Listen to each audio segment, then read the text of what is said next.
People either love or hate Lore Olympus, and as a Hellenic pagan, someone who follows the religion of the ancient Greek gods, the people around me tend to lean more towards the hate category. So I'm coming here to explain why I think Lore Olympus is good, actually, so that when I get the same annoying talking points over and over and over again by people who don't want me to like a goddamn webcomic, I can just point them to this and leave them unread. Despite what you may think, this has nothing to do with my content generally being crap, and the best video I ever made was a Lore Olympus as TikToks compilation, but I won't lie, that definitely helps. You may notice I'm not showing my face in this video. I'm in the middle of a heat wave in Canada, and there's no way I'm getting gussied up to sit in a hot room and speak at a camera in 43-degree weather. I've also got these stupid seasonal hives, so I'm over here looking like Pokeroo, and oh my fucking god, did I just date myself with that reference? Does anyone know who the hell Pokeroo is anymore? Before I get into the meat and potatoes of the complaints against Lore Olympus, let's cover what it is. Lore Olympus is a webtoons-based comic created by New Zealand-based author and artist Rachel Smythe. It launched on March 4th, 2018, releases every Sunday around 10 p.m. EST, and is in the romance category. It is a modern retelling of the romance and eventual marriage between Persephone and Hades, and I will go into why I'm saying romance and not abduction in a moment. As of January 2020, it's the most popular comic on Webtoons and has 4.1 million subscribers. Lore Olympus has a physical comic out with a second edition releasing on November 2nd, 2021. My birthday is the 5th of November if anyone wants to spoil me. The Jim Henson Company has taken the comic to make an animated series, and the popularity of the series seems to only be increasing. From 2018 to 2021, Smythe gained fame and infamy from the series. Also, more importantly, because everything should always be about me or I will die, is one of the very few romances that I actually like. Lore Olympus is currently on its yearly vacation hiatus, and while I am fairly sure that most people who don't have Fast Pass access will have seen it by now, and those who know anything about mythology knows what is going to happen, I'm still going to have to give a heavy spoiler warning as we will go over the plot points and synopsis in the following sections. Lore Olympus opens up on Hades heading to a yearly ball, which is far more like a rave than a party. But this is a modern retelling, so replace the human sacrifice, wine, and togas with whiskey, shitty EDM, and threads of yarn parading as dresses, thick thighs, stave lives, and everyone's shitty golden child sibling flaunting his pretty wife while your girlfriend decides to make everything about her and ditch you, and oh yeah, there's a lot of angst here. At this ball that he clearly doesn't want to be at, Zeus acts like a twit, Poseidon is just kind of there, Rachel hadn't developed his icon personality just yet, Hera is stunning as usual, and Hades acts like a middle school aged me at a dance nobody invited me to. Oh yeah, and there's Artemis. And Persephone's legs. Rachel, you're making my little pan heart simp for a pink cartoon. Stop. Anyway, because Hades is a smart man with good taste, he's like, damn, look at her. But unfortunately, because he's a stupid man with good taste, he also says, she's prettier than Aphrodite. If you know anything about the mythos, you never say that. Anyway, because Aphrodite is there and Hades is loud, she gets mad and calls her son, is like, hey, get this pretty little thing real drunk and put her in the back of Hades' cars. Eros is like, mother, I'm one of the only sensible people in this comic. There's no way in Tartarus that I'm doing that. Aphrodite is like, remember that stupid thing you did that we won't go into for about 3 in real life time years? Yeah, I fixed that, so go get her drunk or whatever. Eros then sulks off sexily to do as he is asked. As the night continues, Hades tries to speak to Persephone, but fails because she disappears as soon as he gets the gall up to speak to her, because she's busy being drunk under the table by Eros and then put in the back of Hades' car. When the night is over and he sulks home, he notices, very late, mind you, that, hey, there's a fluorescent pink lady in the back of my car right now. She's very, very, very drunk, so he can't get her to give him directions to take her home, so he puts her in the guest bedroom, and the first character trait of Persephone shows, sad bitch. She drunk cries that she messed up her first night out in the big city, and then goes to bed. She wakes up the next day, asks Hades to cut her hair because she lost control of her powers when she was upset. He mistakes it as her asking him to bang her in his kitchen. She misunderstands his perversion. He gives her a fancy fur coat because she is cold, and he takes her home. All while someone stalks them and takes a photo of her for the Olympian paparazzi, but we'll touch on that later. The point of view follows Persephone and frames her as the main character from here on out. We find out that she is the daughter of Demeter, who made her alone. We'll cover the actual mythological origins of her later, and her birth name is actually Kore, which means maiden. She changed her name before coming to school to Persephone, meaning Deathbringer. We learn that she is set to join Tegoan, the goddesses of eternal maidenhood, a small guild of Vestal virgins containing Athena, Hestia, and Persephone's roommate, Artemis. Artemis freaks out when Persephone returns home with Hades, as they have a strict no men allowed rule. Persephone pours her heart out to Artemis after being lured away. Artemis states her distaste for Hades in particular, saying that he and his brothers will have sex with pretty much anything that moves. Things get complicated fast from here, so we'll be skipping a lot. Turns out that Artemis's no men rule takes exception for her brother, and Hermes, and Eros once he apologizes and brings them donuts. Hermes is an old friend of Persephone who has delivered many messages to her from Olympus in the past, and Apollo gets butthurt that Persephone is more excited to see Hermes, an established friend, over him, a person she barely knew existed and never planned to be around in the first place. Apollo starts flirting with her, in a series of her very clearly not being into it, him getting jealous over Hermes, and Hades for even being in the same sentence as him, and pretty much just being everyone's narcissist ex-boyfriend. What can you do? If you're a femme-presenting person, you have to deal with someone like him at some point in your life. It's just a terrible law of nature. Mine's name was Matt. Anyway, Apollo decides after barely a week, I'm not lying here, the timeline, no matter how long the comics are drawn out, is comparable to Twilight. I think the entire thing from start to current has been editing Desiree here. While I was getting the photos for this, it's one day. It wasn't a week, it was one day. From meeting her to the scene, which we will get into later, is one day. They go out shopping, he shows up to pick them up. They go home, eat dinner, they all watch a movie. Hermes falls asleep on the couch. Artemis goes to bed. Persephone goes to bed. Artemis says, alright, let yourself out when it's done and lock up. And the next scene happens, and by the way, major trigger warning coming up, but yeah, not even a single day. Not a day. Yeah. Maybe. That if he just sleeps with Persephone, then she will be his. He coerces her into a sexual relationship and takes photos of the act against her will, causing her major trauma and future PTSD about being touched, grabbed, and camera flashes. As she was supposed to be a Vestal virgin, this throws her entire life into chaos. By taking her physically, he was taking her immortal future and her life from her. He leaves as soon as it's done, leaving her to completely unravel on her own. Eventually, Eros finds out because he is an Erot, a winged love and sex god. He can tell when someone has been, let's put it as deflowered. He gets her to admit what happened and becomes her sole confidant for the majority of the series thus far.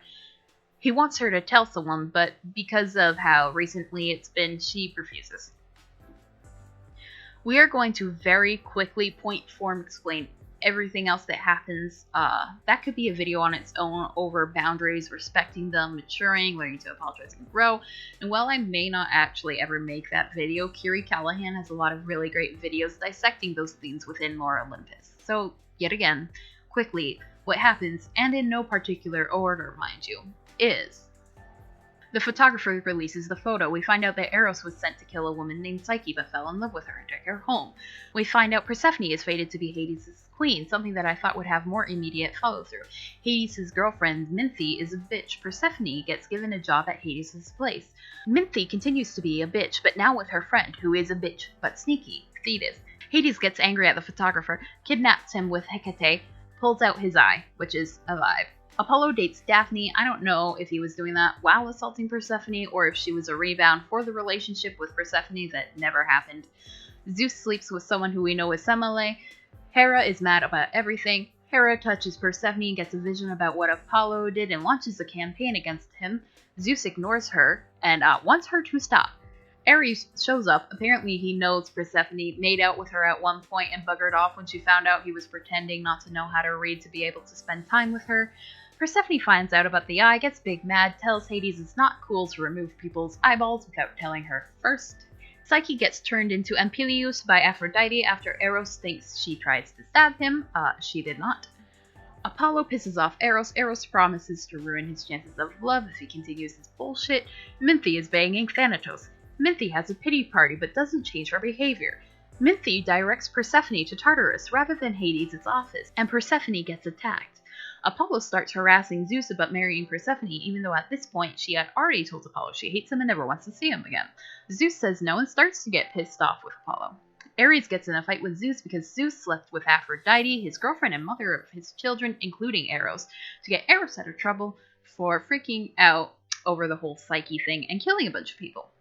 Minthe bitch slaps Hades, and Hecate considers homicide. Persephone and Hades establish boundary. Persephone and Hades immediately break them and make out on the side of a building, and then she turns into butterflies and dips. She summons him to her room for cuddles, and he leaves the next morning. Minthe tries to get Hades to leave Persephone by digging up dirt on her. Finds that she laid to waste an entire village. She, Thetis, and Thanatos end up getting the news to Zeus. Zeus puts out a warrant for arrest for Persephone and Demeter, kind of for the murder, mostly just because Persephone has been a constant point of tension and a pain in the ass between Hades, Apollo, and Hera. Persephone finds out that Apollo is dating Daphne and completely loses it, sells her belongings, and buys a motel room in the underworld. Persephone has some sort of magical overload from the constant stress, and semi-turns into a tree. Hades and Hecate scour the town for her and find her, and he gets weepy and they try to wake her from a coma-like sleep. Zeus puts Hermes on house arrest as he is a friend of Persephone. Hermes helped hide what she did, but nobody knows that just yet. Persephone wakes and moves in with Hades to hide her from Zeus's wrath as the court date approaches for her trial. After 4 in real life years, we finally get that sweet, sweet domestic fluff. Persephone goes into the office with him on a few days while keeping a low profile. Minthe admits to letting Zeus know about Persephone's mom because she thinks she's won. Persephone turns Minthe into a mint plant. Artemis finds out Hestia and Athena are a couple and gets big mad. Demeter disguises herself as a bird and harasses Artemis and Hecate as they pretend to be clueless of what is going on. It is finished by Daphne, Apollo, Artemis, Eros, and Peleus going to the mortal realm to do their own thing, and Peleus accidentally hitting Apollo with an arrow of hate, Daphne running away from him, turning into a tree, and Peleus' disguise dropping and showing that she is Psyche, and poor Thanatos thinking that he's being stood up from a date by Daphne.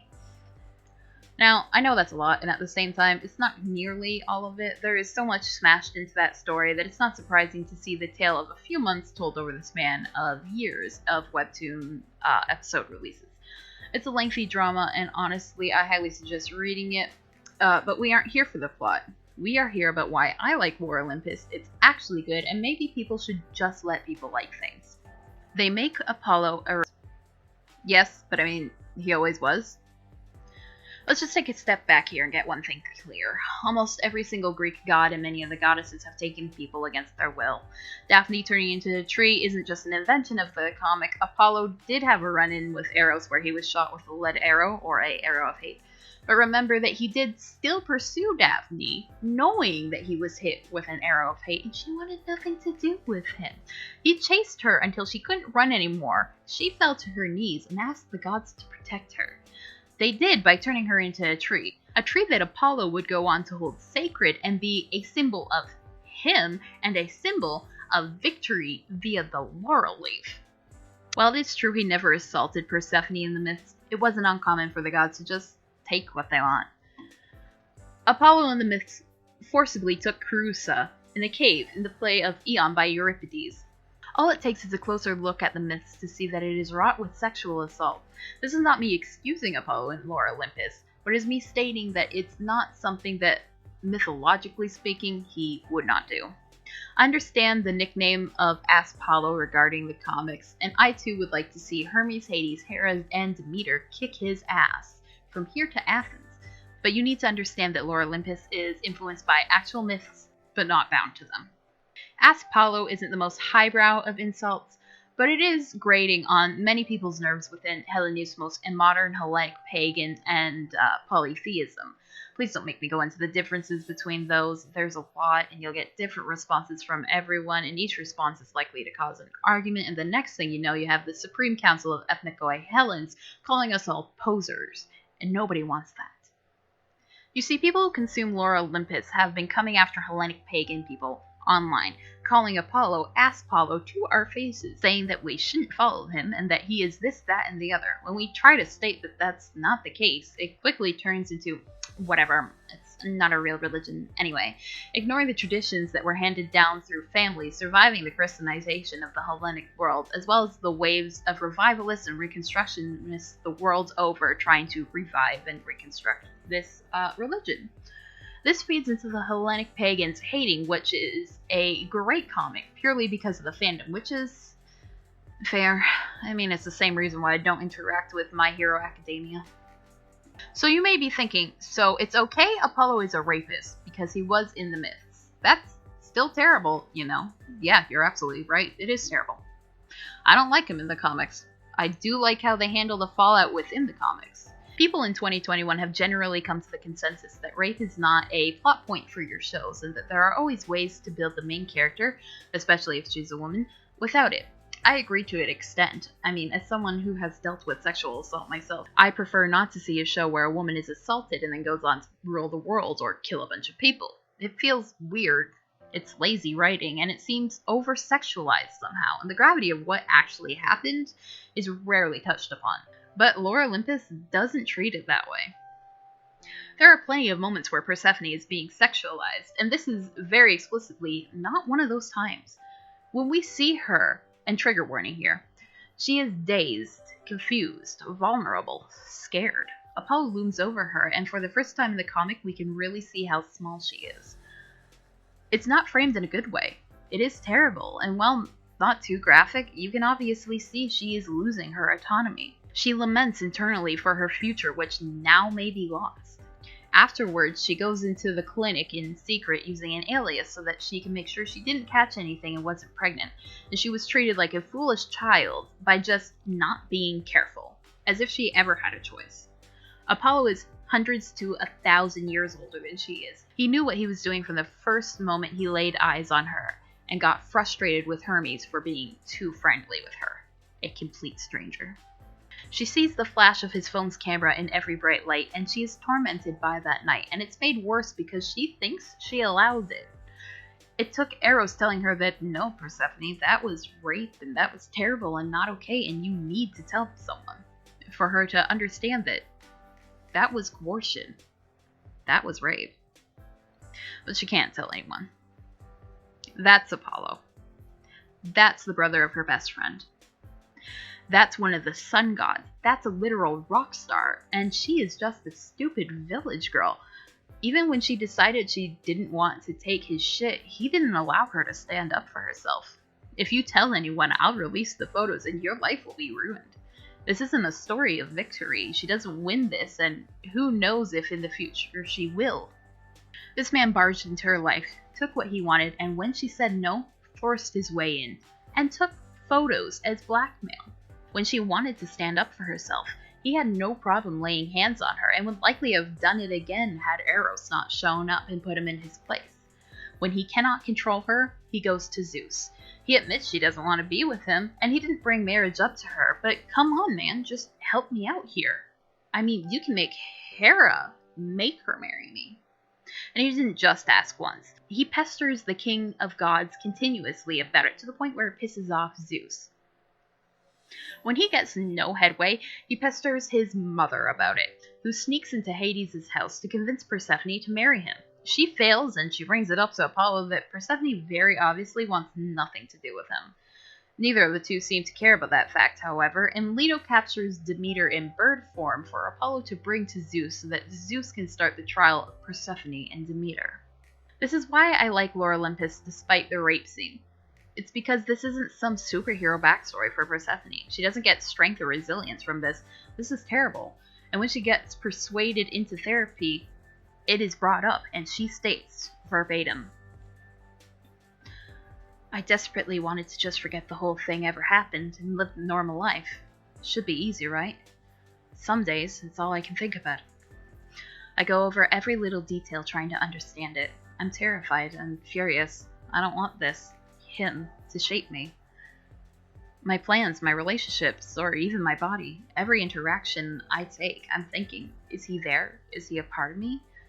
I feel like he and I are somehow tethered.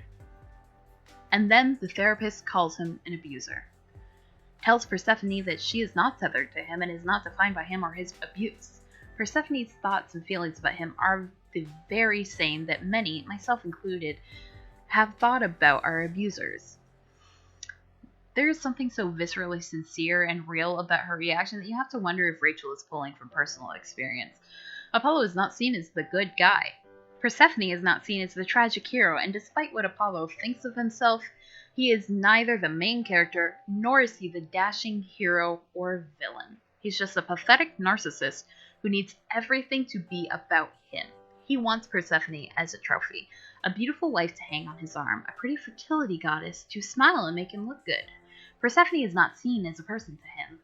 They may be setting up for Apollo to try to overthrow Zeus, which would fall in line mythologically speaking, but that hasn't happened yet. Apollo is just a punk-ass bitch that everyone has dated in the past. It's how they handle the situation that makes it one of the few exceptions to the I don't consume media that has sexual assaults as a major plot point rule. They don't shy away from the actual emotional and life fallout of it.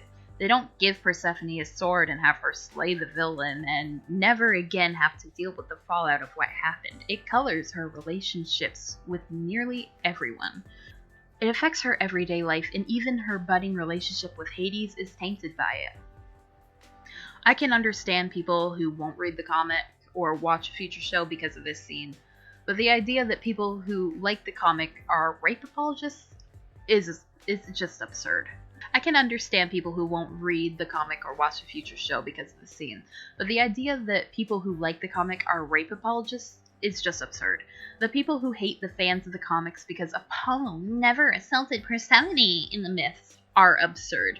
And finally, the people who take it upon themselves to attack Hellenic pagans because they take Lore Olympus, a comic about neon-colored dressed hotties, as an actual religion is absurd. It is an adult comic and therefore covers adult topics, and frankly, it does it well.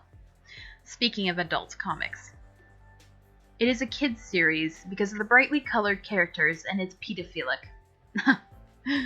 Yeah, if YouTube allows this to circulate, I will be very surprised. Anyway, this is a stupid hot take and I hate it. What, is that, like, not enough for you? Do I need to explain why bright colors don't equal children books? Fine.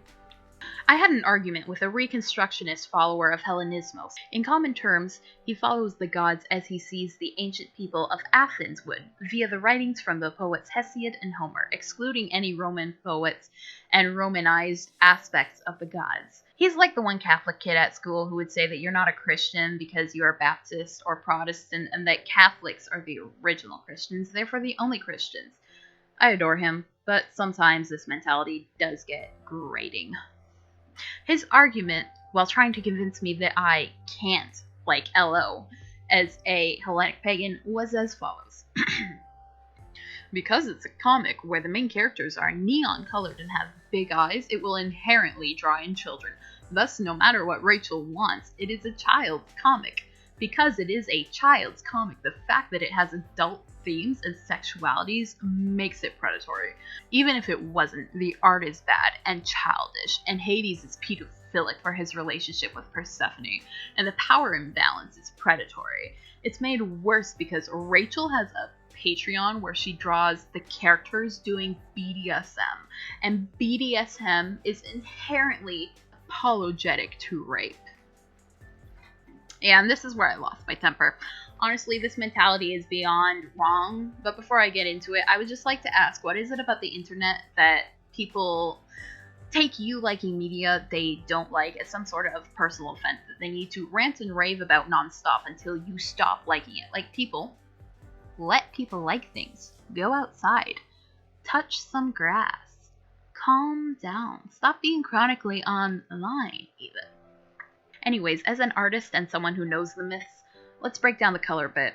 Color is used thematically within art and especially within comics to convey ideas, emotions, and themes. With Persephone and Hades, we see our most obvious example of this. They are supposed to be exact opposites. As Persephone is still new to her name, she, especially in the beginning, shows that she still holds many of her core aspects. She is kind, while a bit naive, with a happy disposition. She's a flower goddess who is fresh out of a home situation where she was treated like a child against her will. She is still learning independence from an overbearing and controlling mother. She is, in the beginning, excited, happy, ready for a new start. Every aspect of her character is warm, and it matches her color palette. Pink is associated with femininity, love, kindness, and thus is a perfect color for the woman. Hades, in contrast, is a cool blue. He is calm, quiet, sad, isolated, and professional. He is the god of the underworld, the black sheep of his family who looks a little too much like their father for comfort. Because of this and the fact that the scent of the underworld clings to him, many people on Olympus avoid him. Most in the underworld fear him as their ruler and keeper. His girlfriend in the beginning only associates with him because of his money and the things that he can give her, including an apartment. Blue represents sadness, calmness, masculinity, intelligence, faith, freedom, loyalty, and sensitivity. Visually, they are polar opposites. Symbologically, their colors also convey their personality. As for the other cast members, let's go over their colors and how they correlate to their backstories and characters. This may include a little bit of headcanon, so just a warning.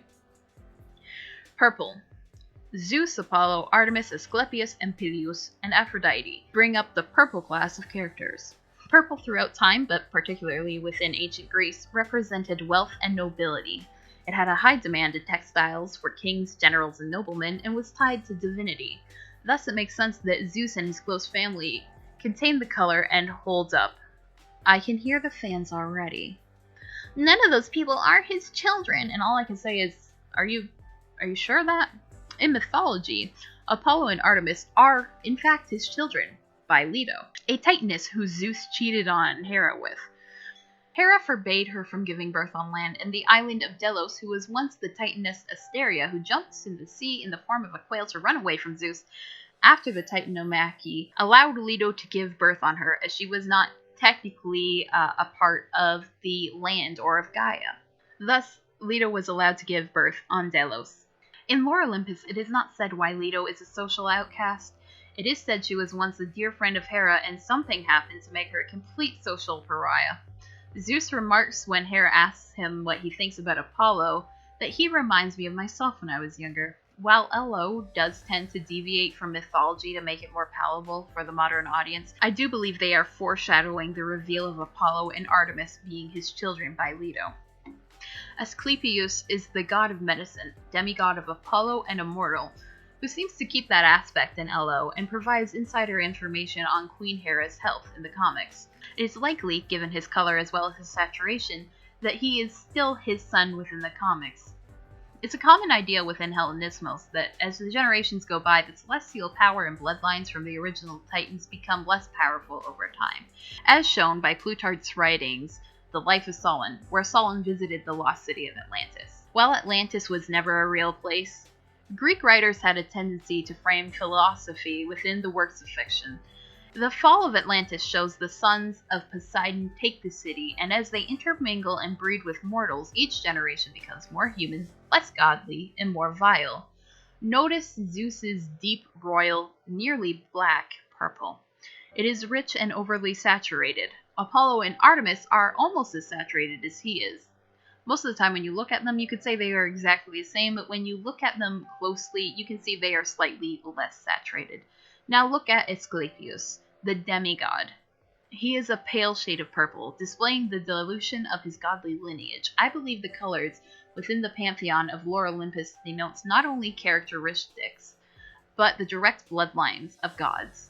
Of course, this theory does kind of fall apart when you consider that the big three don't have the same coloring, but you can't exactly have cookie-cutter characters everywhere.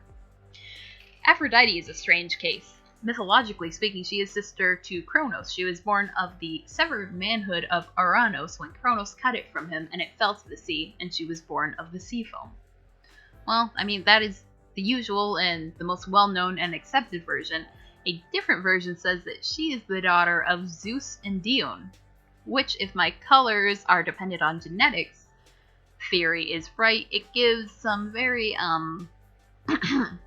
ancient Greek connotations of the relationship between Zeus and Aphrodite regarding how she got Eros out of trouble early in the series. It's likely that the purple just reflects her place in Olympian society. She is well respected, wealthy, noble to some extent, although we don't exactly know her parentage, and is loyal to her family. Pink. Pink, as stated before, shows femininity, love, sex, passion, playfulness, and kindness. Thus, the characters that bear this color are Persephone, Eros, and Daphne. These people are also the three that bring a lot of light into the sometimes very dark plotline and drama of Lore Olympus. These are support characters. Eros, the best friend, Daphne, the childhood friend and confidant who pulled Thanatos away from his toxic friends Minthy and Thetis. Yellow. Yellow shows creativity, sunshine, happiness, energy, cowardice, deceit, warnings, invisibility. These perfectly sum up two characters who bear the color, Ares and Hera. Ares is the god of war and can be considered an antagonist in a handful of the chapters, but his energy and happiness after the whole situation is resolved brings a sense of family to Eros' house and comfort to Aphrodite, who was constantly worried for him and stressed and kind of bitchy in his absence. When he isn't causing trouble, he is being the comedic relief in the background and actively and obnoxiously supporting both his children and Persephone. He also brings a common sense take on Zeus's actions.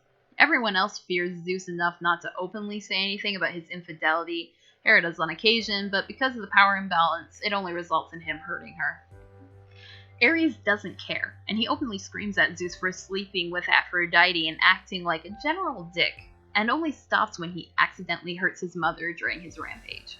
Hera represents the warnings and invisibility aspects. She openly supports Persephone, but due to Zeus, she cannot go out of her way to watch Apollo openly or call out Zeus for his actions. She is an old friend of Demeter and was kind to Persephone in her childhood and does nothing but care for the young goddess.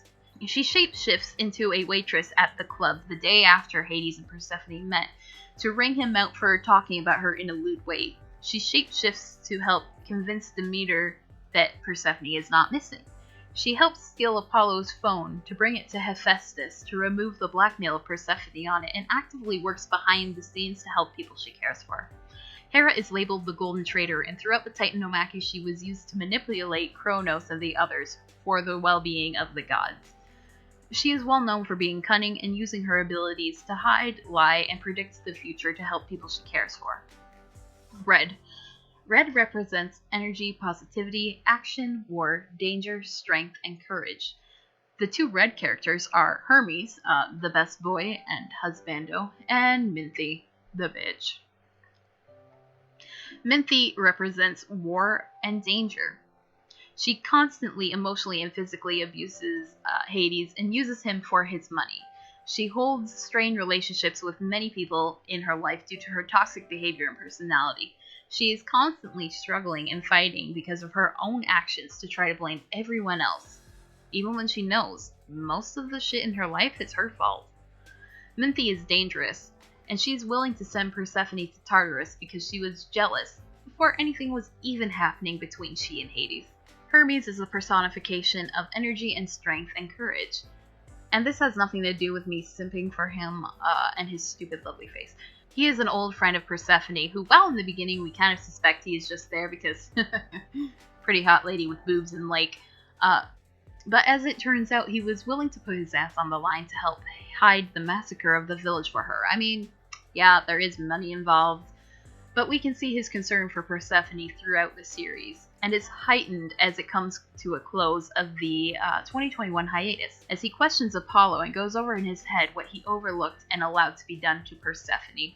Hermes is also the hired help for both Olympus and the underworld, and he gets called upon to smack the shit out of Eros when he goes on his little murder spree after the whole Psyche event. Let's remember, Eros is the son of Ares. He is a buff, lovable bottom, but he will go toe-to-toe with any god if he needs to, and will hold his own exceedingly well, and Hermes knocks the shit out of him with like a single bonk on the head. Blue.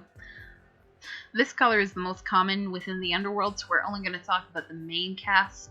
Blue represents sadness, calmness, masculinity, intelligence, faith, freedom, loyalty, and sensitivity. The 4 main blue babes are Hades, Hecate, Thetis. Straight up, I didn't notice until editing that I neither recorded nor wrote a bit for Echo. That should explain how much she has to do with the plot. But I maybe it's a good thing because as someone who knows the mythology, and if you guys know the mythology, you will know. Then maybe we shouldn't talk about her. She's just starting to play an actual role. So you know what? Skip Echo, but she is blue, and she does have some of these characteristics, and you'll just have to read and see. Also, she's really cute, and these look like a lesbian couple right now. And you know what? Maybe Hera deserves a little blue girlfriend. Let's skip over Hades as we brought him up earlier. Hecate is the goddess of necromancy, magic, witchcraft, the moon, and the night. While she claims to love chaos and does what she wants when she wants, she has been a very close friend and one of the few within Hades' inner circle. She does do what she wants within the underworld, but seems to fall in line with serving Hades and the company. She is a voice of reason in all situations, aside from the violent de-eyeing of the photographer. I don't know, I guess that's just how she finds her fun after hours. She's incredibly intelligent, and as a goddess of witchcraft, she knows Persephone from spending a year studying poison plants in magic with them and the nymphs. Thetis is mostly white, but is tinged with blue. She represents freedom and intelligence. She's a bitch, but she's a smart bitch, who dangles Zeus, Minthi, Thanatos, and for a time, many others on a string. She's the ongoing mistress and secretary of Zeus. Ugh. And in mythology, the mother of Achilles by Peleus. She seems to do what she wants and comes and goes as she pleases, although I'm pretty sure that's not going to last much longer based on how the story is currently going. Green. Green represents perfectionistic, analytical, conceptual, cool, calm, inventive, and logical thinking. The 2 characters that have this color are Demeter and Poseidon. Demeter is intelligent and perfectionistic. She created a major cereal empire and has made herself very wealthy. She controls hundreds of nymphs and handles the business on her own from what is shown in the comics, and unless Zeus starts sniffing around, has no problem holding her own. She only really struggles when she is forced to hide Zeus's girlfriends from Hera. Poseidon may be a surprising one going by the fanon, but he honestly is very intelligent and logical. He runs an entire kingdom after all. He confides in Hades that he majorly disagrees with Zeus and how he runs things. When we see Hades and Zeus arguing, Poseidon is almost always composed, which is in contrast with his rather energetic approach to most other things. While his temper and wild nature is a major characteristic, it steps aside when it's needed, and he shows incredible intelligence and the ability to keep calm under pressure. This goes beyond simply royal affairs. When talking with Hades and Zeus, he calls out Hades for emotionally cheating on Minthi and Persephone, which in most cases hurts more than physical cheating. Honestly, I hope we see more development with Poseidon because I love him, and from knowing the mythology, I would love to see him lose his shit on someone. So long as it's not Persephone, leave the poor girl alone. As this shows, color theory plays majorly into the comic, and it's not uncommon with art and artists to use it to convey characteristics and plot points. We learned this in high school level art classes, that colors have connotation, and Rachel utilizes colors of the comic not only to give a unique and identifiable look, but also to convey story beats. Honestly, I thought this before this video essay, but my opinion on this is only strengthened given the research and writing of this. I think the colors of the characters hold major significance and is not meant to draw in the younger crowd at all. I think the statement that because they're pretty colors that it's a child's comic is a childish and shallow, poorly thought through take by people who want reasons to dislike this comic. When I was a constant Tumblr user, I had a group of friends within the Ratchet & Clank fandom, and in particular the Future series, A Crack in Time, and the Alistair Azimuth character. For someone who doesn't know the games, I'm sure that's just a jumble of meaningless words, but keep with me. My friend Carolyn had a fan comic called Trim based on Alistair Azimuth and her OC, Carrie. Throughout the comic series, she uses colors to show the overall emotions of each page. Entire pages have specific cues to add to the emotional gravitas of a situation, and don't laugh, because it was very good. The art was fucking great. The characters are gems, and we stand a very small Lombax woman on this account. Although she would think my swearing is very obscene. Carolyn and Rachel both use color to add meaning and style to their comments, and it's not an uncommon trend. Trim, much like Lore Olympus, was not a children's comic, and handled themes of PTSD, death, war, trauma, and more. Rachel says straight up that this is a young adult and adult comic. She prefaces the episodes that deal with explicit situations with big red bright trigger warnings. All of the characters are over 18, and the age difference between Hades and Persephone is said as weird. It's said as a bad thing numerous times, and is a major setback for Hades. But before you ask, well then why is it like that? I respond, because it's based off the abduction of Persephone. That's how it was. Kore means maiden, which means one who is unwed, but it also means kid or adolescent girl. Let's get something clear. As someone who knows the myths, worships the religion, and has Hades as a patron, the abduction of Persephone happened when she was a young teen. It is also called the rape of Persephone. The original version is not, in the beginning, a wholesome love story. Yes, it becomes that. Hades is one of the most loyal and loving gods to his wife. And yes, there are some theories that Persephone may have chose to stay in the underworld with him, but at the end of the day, Hades saw this beautiful niece in a flower field, went to Zeus to ask for his hand, got told no, and decided that he was going to kidnap her anyway. Persephone grows to love him, and there are a lot of ways you can interpret that myth, but that's an hour-long video on its own, and I want to highlight that Hades knows this. Persephone knows this. Everyone knows this. Hera attacks Hades for as much as she can in her position. Artemis tries to keep Persephone away, and people are constantly watching to make sure that he is not predatory towards her, because he has the total ability to be. But Hades is not Zeus or Apollo. Hades knows, acknowledges it, and pulls away because of it. Unlike his relationship with Minthi, where there is an obvious imbalance of power, his being money in the position as king, she is the emotional abuser and emotional power holder in the relationship. He actively avoids that with Persephone. Their relationship is built on common ground and respect. When she calls out his behavior and puts down boundaries, he listens. He doesn't cross them. She is the one who crosses them herself. Even if you ignore the fact that the fates decided that they will be together, Persephone is looking for independence. She is looking to be seen as an adult, as her own person. But she also comes from a situation where Hades, if he was a predator, could easily manipulate her back into the position of a submissive, demure, childlike girl. Hades loves the mature side of her. He loves her power and independence and ability to stand up for... It's not that he likes that she looks young. I made pretty clear that it's hard to tell the different ages of the deathless gods, as they are eternally youthful. Frankly, Hades dating anyone not born within the era of the Titanomachy would be a large age difference, and his relationship with Minthi age-wise is pretty much exactly the same as Persephone. I will grant the fact that at 19, it isn't that old, but in chapter 107 she is 20. You cannot in good faith tell me that a 20-year-old in college is too young to make her own decision on who she wants to date. Persephone is a 20-year-old woman, but is phrased as young because around her there are thousands-of-year-old gods. People who are saying that she is underage clearly have not read the comic, do not want to do a simple Google search, and these claims of pedophilia lie less in legitimate points and more as an attempt to slander Rachel, the writer, and vilify the comic in the eyes of others, because people on the internet cannot fathom other people liking things that they personally do not like. I honestly take issue with the idea that pretty art with big eyes makes something children content, despite it being based on mythology that is known specifically by its sex and violence, despite it having big red content warnings, despite it being on an app that has paywalls and actual yaoi on it. You would have more of a point if you were talking about the upcoming animated series, but even that is for older audiences. Lore Olympus's summary literally says, "Witness what the gods do after dark. The friendship, the lies, the gossip, the wild parties, and of course, forbidden love. Because as it turns out, the gods aren't so different from us after all.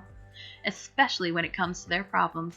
Stylish and immersive, This is one of mythology's greatest stories, the taking of Persephone, as it's never been told before. I'm sorry, nothing about that says comic for children. Claiming such things is just stupid, and people need to stop jumping through hoops to validate their hatred of a comic and just stop being chronically online. As someone who has a long history of Tumblr, this kind of thing was tired and old by 2010. This type of attitude should not still exist. This is a side note, but for some reason, people think it's a valid point. Rachel having a Patreon where she draws the LO adults taking part of BDSM relationships, it's not a bad thing. Things can not be your kinks. Your personal preferences in bed should not be a reason to lash out and vilify a creator that is doing what she wants with the adult characters in a story that she owns and writes. I don't know why people think this is a legitimate criticism. It's as non-valid as me saying that you're a horrible person for ever having sex in missionary position.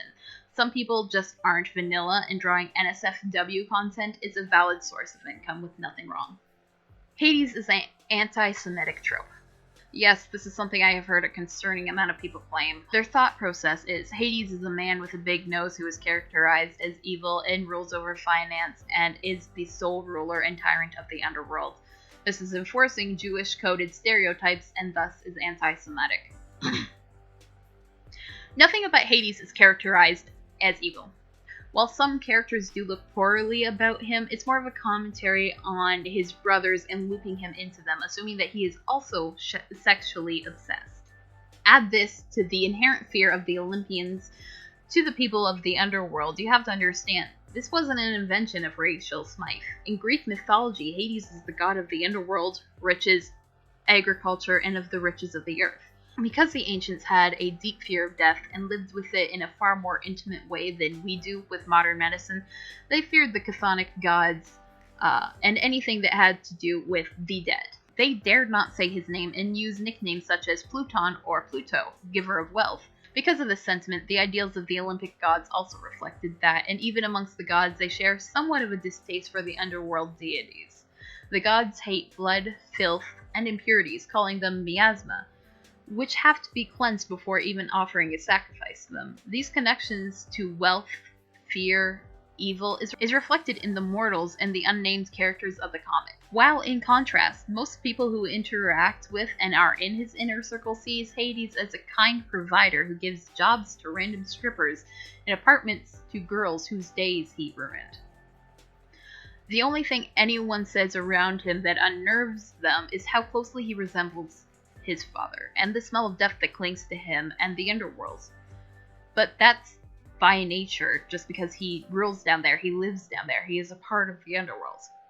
When he does go full angry evil king, he takes out the eye of a reporter who stalked and took Persephone's photo without her permission and slandered her, as stated above. He returns it and apologizes just because Persephone asked him to. Does that sound evil to you? I mean, maybe kind of the original eye pulley outy thingy, but like you would think it would take more than, please put the eye back, you know, if he was like this real evil dude. But that's just a rant. That's just my opinion. Now, I will grant that usually these things would lean towards a Jewish-coded character, but Hades isn't. He is playing into pre-existing stereotypes of him that have existed since before Judaism was even born. People say that his hooked nose is proof of his Jewish coding, but Hades is Sicilian. He's Mediterranean. He's not going to have Anglo-Saxon ethnic features. His design is supposed to contrast to Persephone, where she is small and round and soft. He is angular and tall and hard. I'm not going to laugh at that joke internally. We should absolutely call out people who use characters to enforce Jewish stereotypes, but Hades is not one of them. Personally, I think seeing a man with a big nose who is disliked as a king and immediately saying that he is Jewish and evil is a kind of anti-Semitic take. Of course, I understand when Jewish people bring up the issues with Hades, as it is their past and their trauma and their pain, and by no means should anyone tell them that their feelings are wrong. But I've only seen this sentiment come from atheist or Christian white Westerners in my experience, so it's not exactly a thing that I give much credit to. The art is bad, every character looks the same, and Persephone started as plus-sized and was skinny-washed when the comic became popular. As a fat person, I can confirm that she was never fat. I shouldn't have to explain this to you.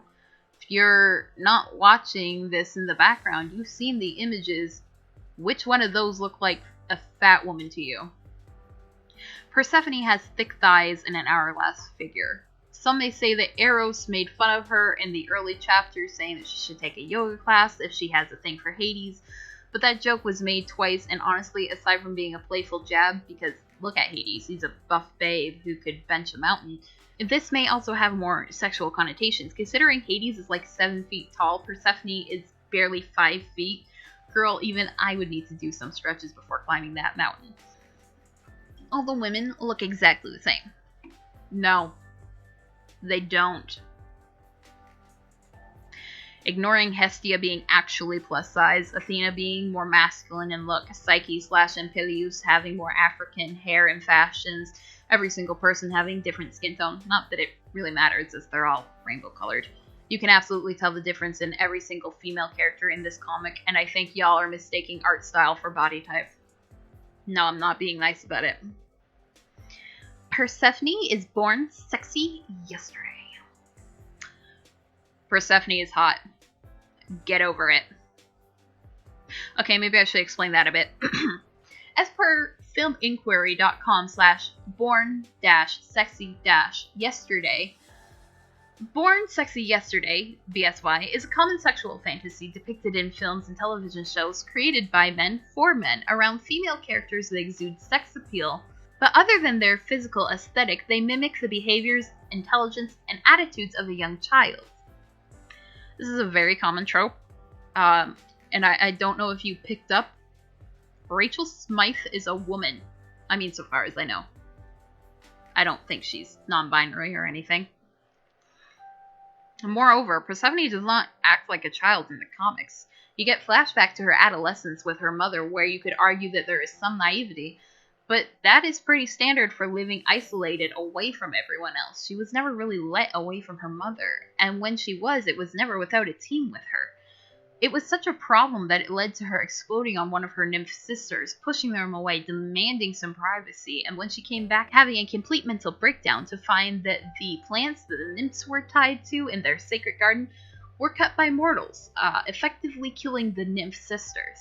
It was what led to her lashing out to the mortals and slaughtering them. Persephone is not childlike. She is incredibly intelligent. She is an ace in nearly everything she puts her mind to academically. She is, however, the victim of helicopter parenting, no autonomy, and is constantly battling with moving out for the first time into a society she's never been allowed to live in. The idea that the challenges that accompanies that is her acting like a child is ridiculous. How many of us have moved to a different city or country and had to learn the local customs and what is acceptable and not? How many of us have had to live through an abusive and controlling parent or spouse that wouldn't let us have control of anything in our lives? Unless you are young, still living with your parents, or have lived with a silver spoon in your mouth, you cannot honestly look at her struggle and call her a child. Persephone is a 20-year-old living under a culture among a people that she was not a part of while going to school and handling the fallout of a sexual assault and working her first job and figuring out just how to be. That is not childish, that is life. We have all been and will all at one point or another be that.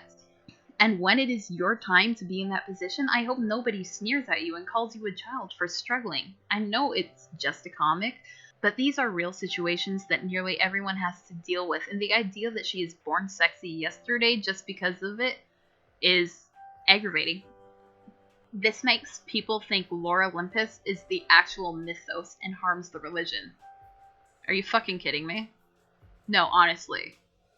How little do you think of the people that read the comic? Like, I know not everyone has our level of understanding of the myths, but between what they teach in primary school about them, the Percy Jackson series, and the many influences that the ancient Greeks have on our society, I'm pretty damn sure people don't think that in ancient times the gods were wandering around in suits and stilettos and driving Mercedes-Benzes in the sky. I mean, this is just a hunch, but I assume that teens and adults reading this wouldn't think that. But you know what?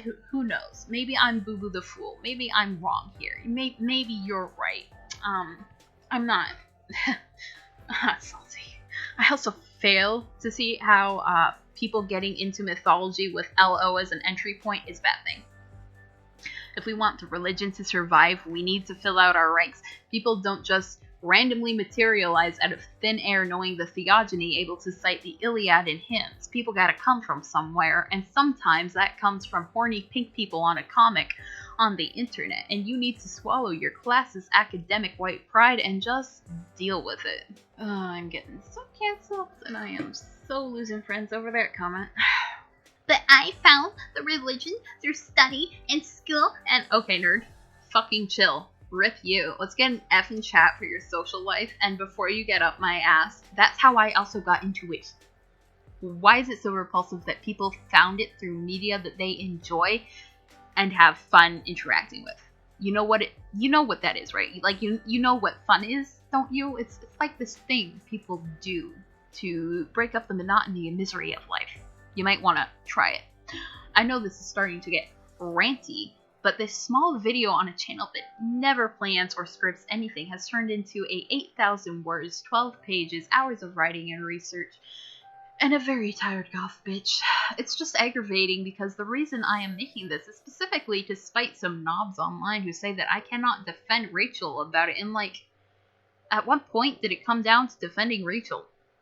Like, how does me liking a comic mean that I like the writer and therefore I am a horrible person and like a bad Hellenic pagan? And this is about Rachel at the end of the day. People want to dislike something, and when their opinions are mocked, it always has to be more than what it is. It isn't, I dislike Lore Olympus, it's Lore Olympus is terrible, the writer is terrible, people who like it are terrible, and I am within my full rights to harass them for liking it and make furious accusations about them because I physically cannot just not like something. Because not liking something is petty.